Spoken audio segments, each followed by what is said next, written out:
కొన్ని ప్రాంతాల్లో మటుకు చిరుజల్లులు కురిసి అక్కడ జనాలకి ఉపశమనం కలిగించాయి. ఒకసారిగా కురిసిన చిరుజల్లులతో వాతావరణం మారింది. కొన్ని చోట్ల ఓ మోస్తరుగా వర్షాలు మురిపించగా మరికొన్ని ప్రాంతాల్లో మటుకు ఈదురుగాలులతో కూడిన వర్షాలు కురిశాయి. ఎన్నాళ్లు అగ్నిగుండాన్ని తలపించిన తెలుగు రాష్ట్రాల్లో కొన్ని ప్రాంతాలు కాస్త చల్లబడ్డాయి. చిత్తూరు జిల్లాలో వాతావరణం కూల్గా మారిపోయింది. పిచ్చాటూరులో వడగండ్ల వాన కురిసింది. నాగలాపురం, కేవీబీపురంలో భారీ గాలులతో వర్షం పడింది. ప్రకాశం జిల్లా పెద్దార్వీడు మండలం రాజంపల్లిలో ఈదురుగాలులతో కూడిన వర్షం కురిసింది. కొన్ని చోట్ల చెట్లు విరిగిపడ్డాయి. తెలంగాణలోనూ భారీ వర్షం పడింది.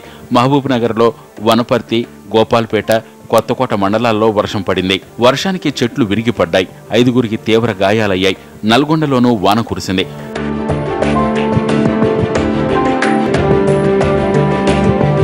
నెల్లూరు జిల్లాలో ఈదురుగాలులతో కూడిన భారీ వర్షం జనాన్ని అతలాకుతలం చేసింది.